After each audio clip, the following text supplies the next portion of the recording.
Hello everyone. My name is Piyush Jain. I'm an assistant professor in the Department of Chemical Engineering at University of Florida. And my lab focuses on engineering CRISPR-Cas systems.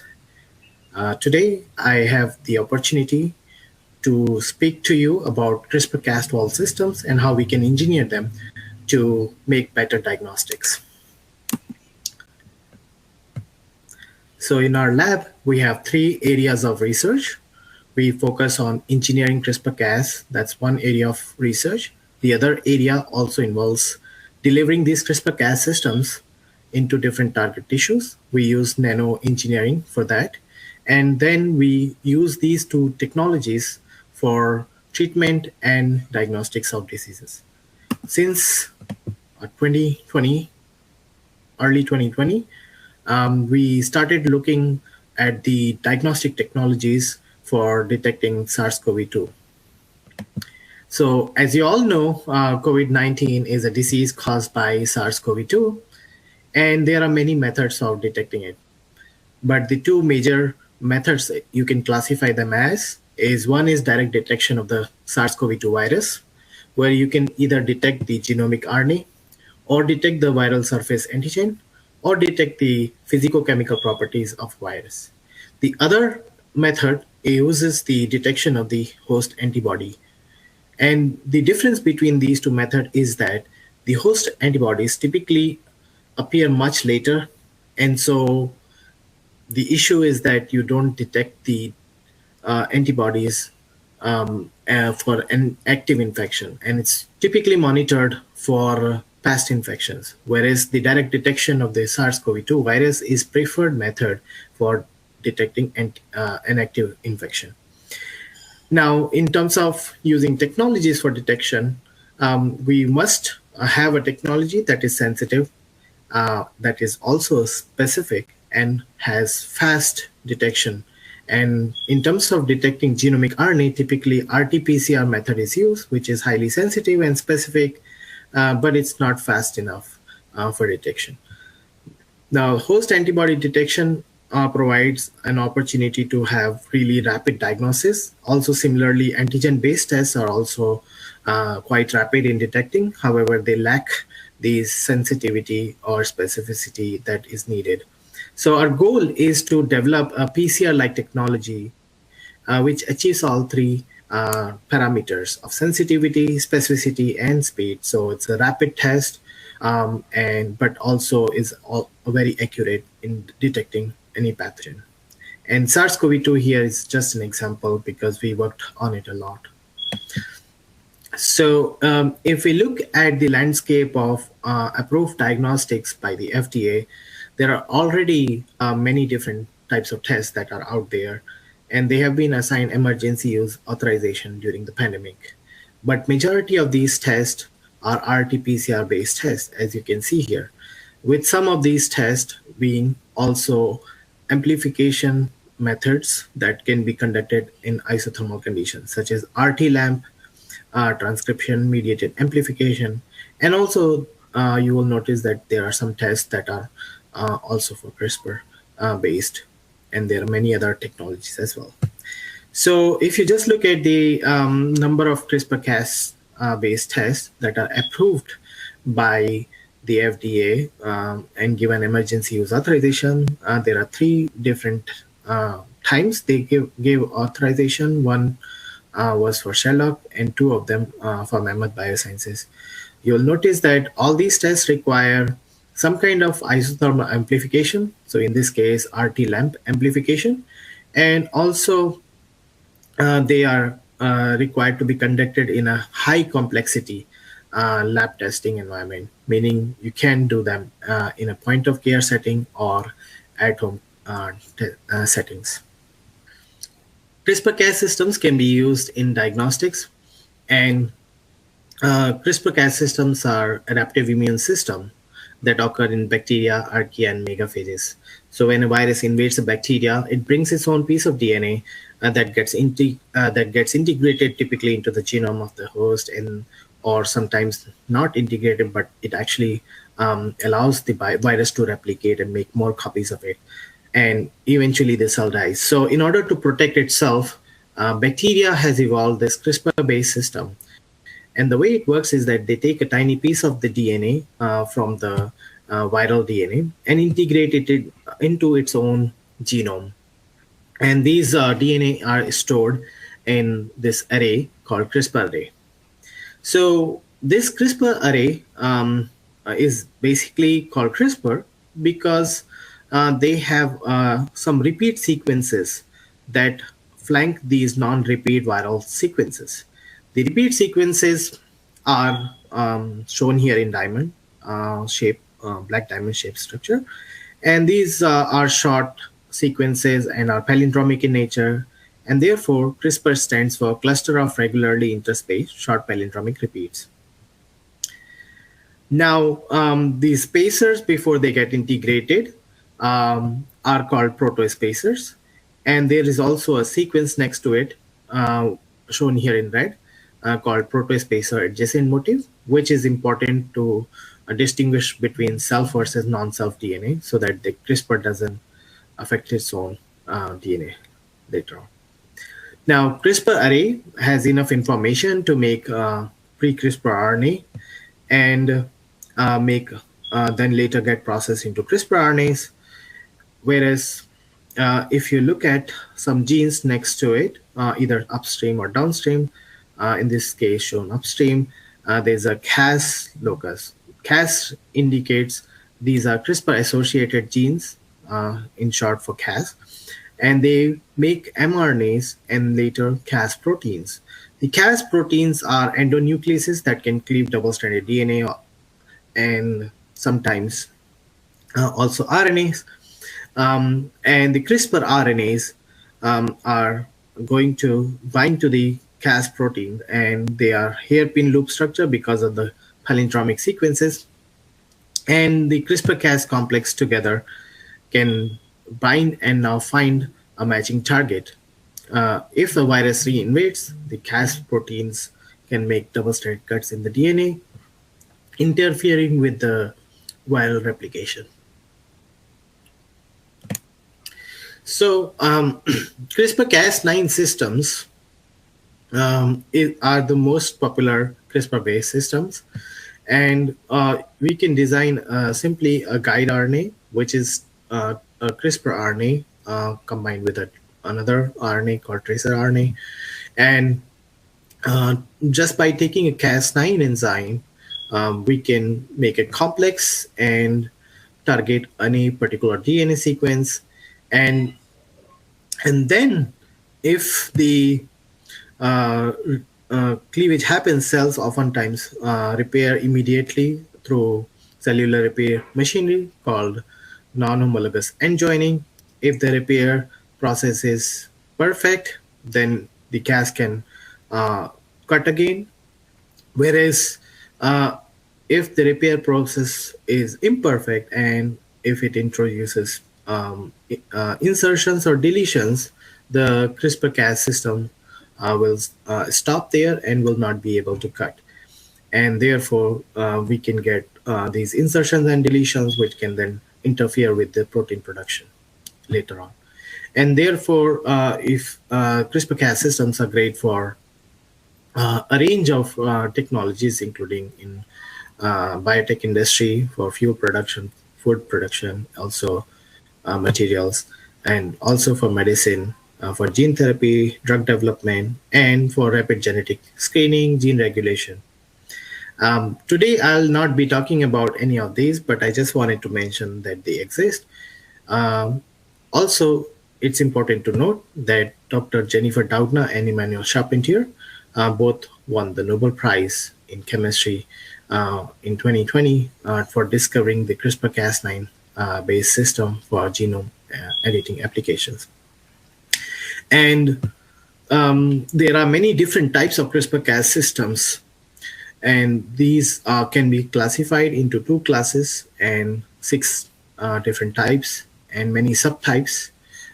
We will be focusing today on the type 5 systems, which actually uses Cas12 system for its effector protein.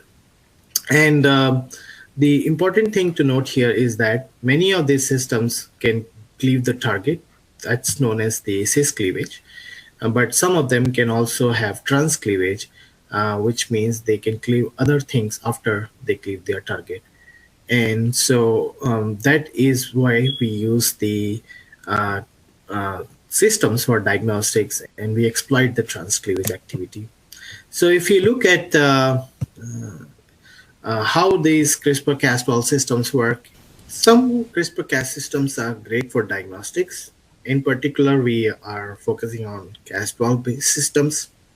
And Cas12 based systems, you can just design a CRISPR RNA. The CRISPR RNAs can then bind to the Cas12a and can target any DNA and cause the cleavage of the DNA.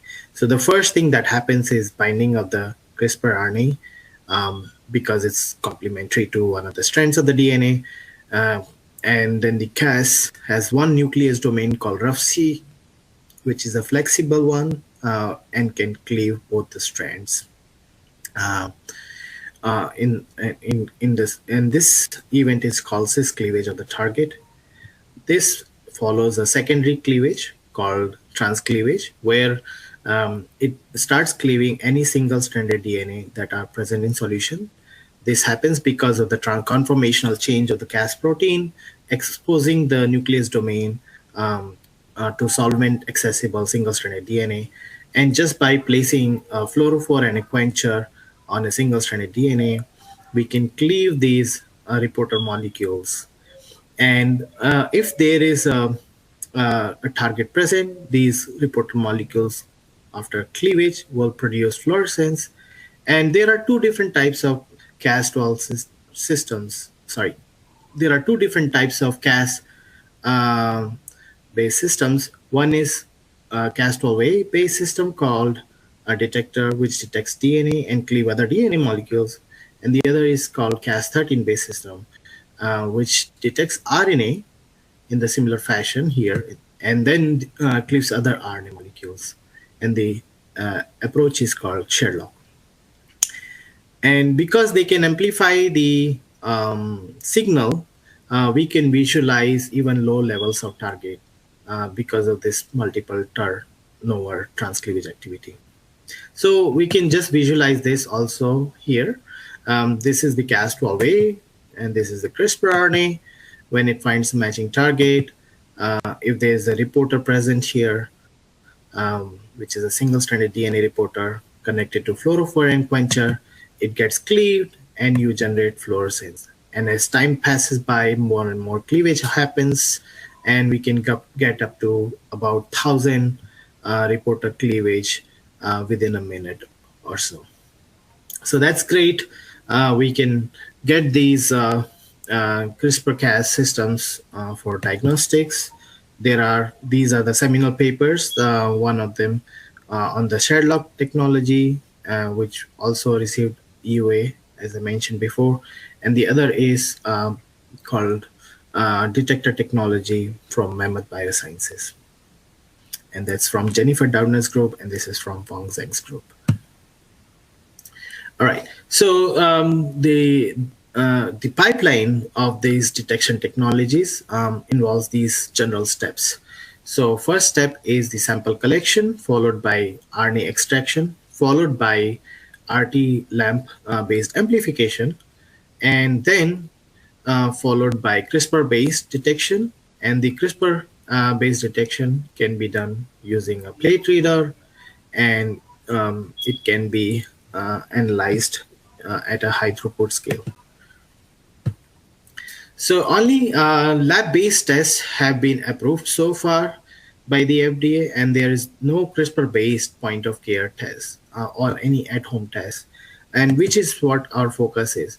So if you look at whether there are any RNA-based detection tests that are approved by the FDA for the COVID-19, yes, there are 3 different tests that are at-home use tests and have been approved by the FDA. And these are all based on RT-LAMP based amplification or similar isothermal amplification methods. And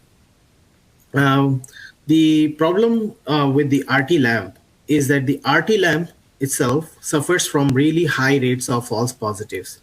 And so if you want to detect these um, at home, the issue is if you wait 15 minutes, you might be able to get negative results and because you're negative. But after about 20 minutes, if you wait long enough, 20 minutes, you will see that it will be positive and you will think, oh, it's positive. So there's a very narrow window at which you can tell whether someone is positive or negative. So the solution for that is, what if we can combine this RT-LAMP with CRISPR to confirm that the products that are formed by RT-LAMP are correct. The other methods can also be used, such as RT-RPA, or we can also generally combine with CRISPR, or we can completely eliminate amplification and use just CRISPR-based approach for detection. The problem with the CRISPR-based approach is that it's not sensitive enough on its own, and therefore we cannot just use CRISPR. And so our lab has been engineering CRISPR systems such that we can have a really highly sensitive CRISPR-based system so that we don't need to use amplification in the future. For that purpose, we have engineered a range of different technologies shown here. So we first initially developed a two-part system where you first use RT lamp in one part, because RT lamp is conducted at 65 degrees Celsius.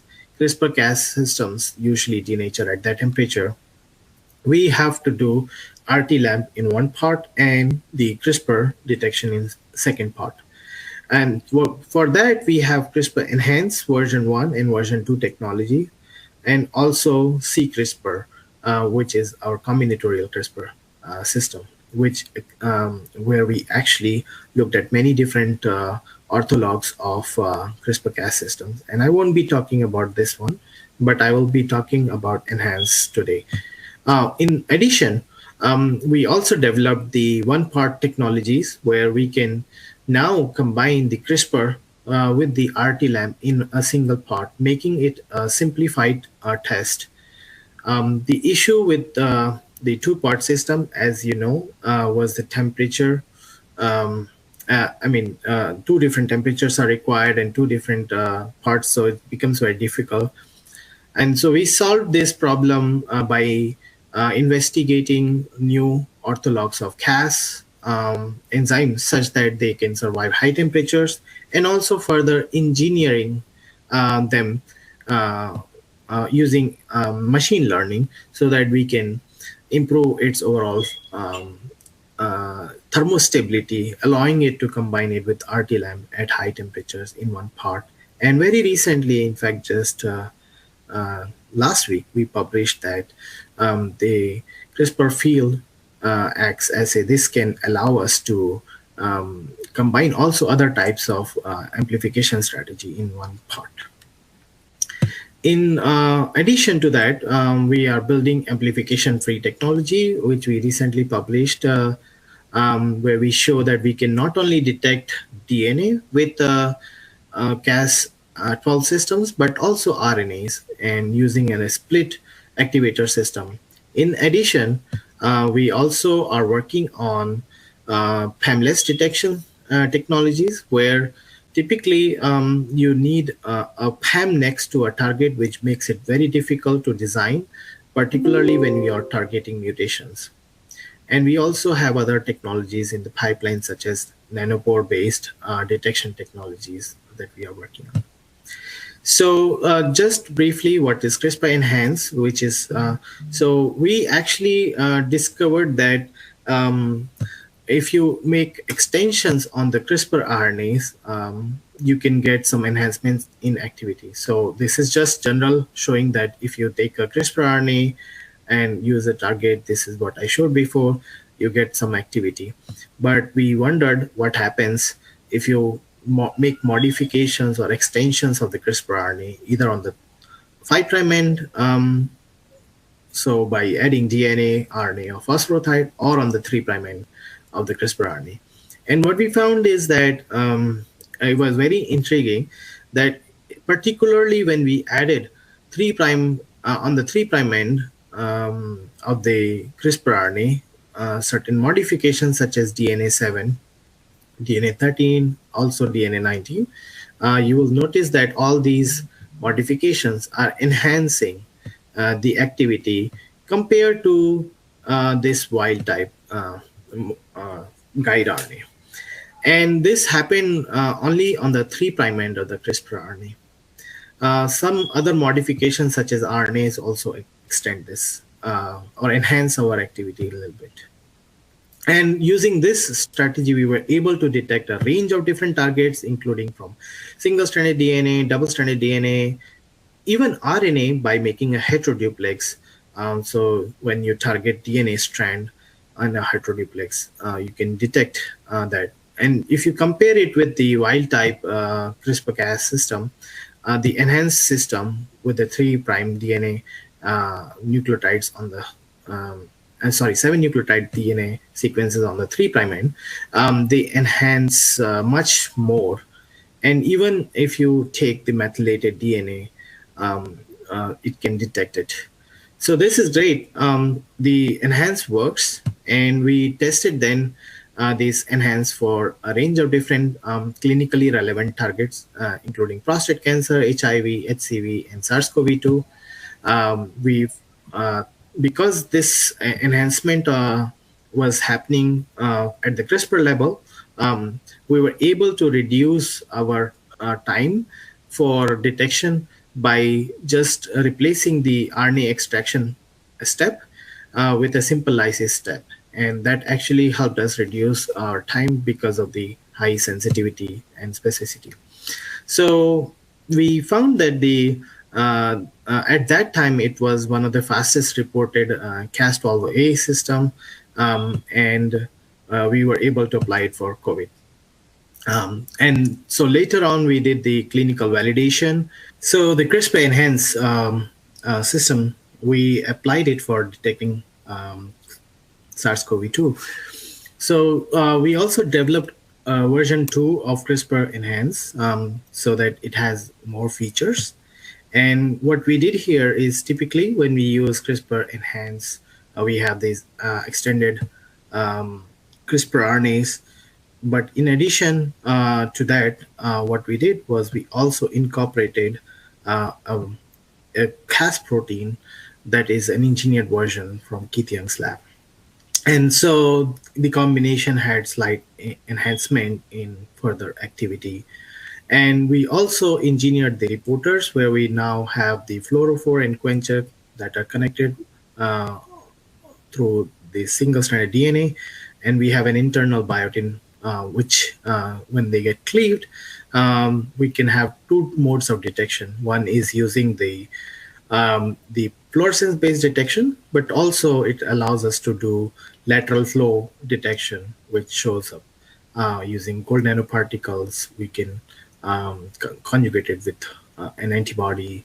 It can detect these reporters, and depending on binding where they bind, you get two different lines, whether if target is present or absent, a single line if there's no target. And using this type of system, you can detect not only SARS-CoV-2, we have been applying it for detecting malaria as well. But the advantage here is that with enhanced version 2, we got 97% accuracy. Our limit of detection was only 15 copies per microliter. With the sample required was only 5 microliters. And it was a short lysis followed by the RT-LAMP followed by the enhanced V2. Within just 3 minutes, we were able to detect it. And we also lyophilized these tests so that we can deploy them. We actually deployed these also in Nigeria to be able to detect patients there. So this is great. We can use this type of test. We are working on malaria, as I mentioned, with this. And in summary, we have done a lot of work. I was not going, I didn't show, but you can follow this paper and you will see that it's all the validation required by the FDA to achieve EUA level authorization. So we did a lot of validation here to confirm that it actually works. And the question here remains that can we create a simple one-part assay, because the test I just described requires multiple steps. And right now we still have to do the extraction once it's extracted, but can we actually combine the RT-lamp with CRISPR in one part? And as I mentioned before, RT-lamp usually works at 65 degrees Celsius.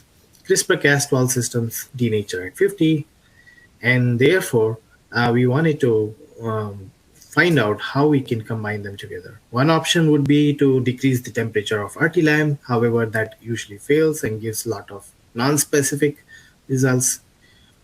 And the other option was to improve the thermostability of the Cas enzyme we use. And so we identified a thermophilic BR-Cas12b that can thrive all the way up to 60 degrees Celsius. And we reported it in this paper. And so the system now is a single part where you can combine the BR-Cas12b with the guide RNA, or also your RT-lamp mixture with the reporters and dyes, and then just taking extracted samples together, we can incubate them at 60 degrees to 64 degrees Celsius. Optimal temperature is about 62 degrees Celsius, and we can get the detection. And so we can monitor not only the reporter cleavage, but also we monitored the RT lamp based amplification. So you can see the RT lamp starts working at around 10 minutes, and you will see it gets amplified quite well within a few minutes. Whereas if you look at the other channel, which is monitoring the CRISPR-based reporter cleavage, it actually starts right after that, about within few seconds after the 10 minutes. And it gives you similar type of curve. So that's great. We can monitor both. And so CRISPR, when we looked at the BR-Cas12b, it was really showing that it is highly thermostable enzyme and quite specific as well. As I mentioned before, if you conduct RT-lamp at lower temperatures, along with this BR-Cas12b, we had to optimize quite a bit in terms of temperatures. So if you do at 60 degrees Celsius, what happens is that BR-Cas12b still works, and there is no false positive. So if you look at the pink lines, which is another enzyme which were previously reported by Stop COVID team, and we found that the AP Cas12b or AAC Cas12b, shown in green, they start producing. The AP doesn't, AAP Cas12b actually has this false positive showing up. And the AAC Cas12b has poor activity at 60 degrees. Now, if you take higher temperatures like 62, AAP or AAC Cas12b, they don't work at all. These are just different orthologs that were previously reported. And we don't see any false positive for the BR. So that's great, right? So only it's showing when there's a positive target present, whereas in the absence of target, we don't see any background signal. Okay, so we noticed that at 64 degrees Celsius, BR starts denaturing. We did the clinical validation. Within 30 minutes, we got really highly accurate results, about 96.7% accuracy. And we use this for not only detecting the SARS-CoV-2, but for discriminating all the variants of SARS-CoV-2. So we did a lot of validation on each of these variants, alpha, beta, gamma, delta, and omicron, and we were able to discriminate them quite well. And our sensitivity is still lower. If you see, it's about 92.8%. Specificity is quite high, it's 99.4%. So there is some sensitivity loss there. But we also developed a point of care device. We actually had two different modes devices. One was where you plug in your sample and you can heat up the sample in the device, and then there are two light sources to be able to monitor both RT lamp amplification and also CRISPR reaction. And we had another one where we heat them outside and the device, and then the device is actually simply a clip-on filter that can go on a cell phone, and using just a handheld light, you can shine light, and then the filter can detect and discriminate between the sample. The advantage of this cell phone based system is it's also field appropriate, and it can do multiple samples at once instead when you do this device based system. This is how our device looked like. We could track temperatures also, and monitor also the fluorescence, and this is our live lice test. Our test is quite stable. We found that at 4 degrees Celsius, it was stable up to 57 days. And then after that, our next reading point was about 3.5 months, but we found that the activity completely vanished. So this was also at 4 degrees Celsius. In the past, we have shown it's stable up to 30 days at room temperature. So this is great. I mean, it at least for during transportation and for shipping and storing, this is very important. So in conclusion, CRISPR-SPADE is a technology that allows us to do single pot assay for detecting emerging variants of concern for SARS-CoV-2, but it can be applied for a number of different targets. So as we know that the Cas12b can survive all the way up to 63 degrees Celsius, but it was not perfect, where RT lamp usually requires 65 or higher. So we thought that we can improve the overall thermostability of the enzyme by just engineering it. So in order to engineer the Cas12b enzyme, we wanted to find out its structure first using AlphaFold Swiss model. And then we used deep mutation scanning algorithms called DeepDDG and Hotspot Wizard to find out where to perform those mutations to be able to improve its overall thermostability. We created about 50 variants of this enzyme. 49 were the new variants, and the 50th was our wild type variant. And then we used that to then apply it for detecting both HCV RNA and also SARS-CoV-2 RNA in a one-part system. So here's our Cas12b, how it works. You have guide RNA, it can bind to the DNA, and it can also cleave reporters. These reporters can now light up. So same idea. This is on the right. It shows that we have two different models, prediction of the structure, and also one that had the crystal structure available, how they align up. And then we also started engineering. And so initially we did about 35 or so different mutations, 30 to 35 different single point mutations. And you will notice that some of them actually enhanced the thermostability as measured by differential scanning fluorimetry. And the other, in other cases, we saw quite decrease in the thermostability. But what we did was we started collecting those ones that enhance the thermostability, and we stacked them on top of each other. So we have now 1 point mutant. Now from there we have 2 point mutant system. We build 3 point mutant and also 4 all the way to 6 point mutant. You can see that in some cases even 2 point mutant had about 4 degrees or so increase in temperature, and further addition of mutation did not increase after like 4 point mutants. So if you look at the prediction, how the models predicted the thermostability when we use the Swiss model, we had got about 52% accuracy versus when we use the AlphaFold folded structure, we got about 60% accuracy. And then not only thermostability is important, but also whether these mutants are now um, stable at high temperatures. So we actually purified all of these variants and then looked at their actual activity. And we found that some of these variants can survive all the way up to 67 degrees Celsius or even up to 68 degrees Celsius in some cases. So this was fantastic.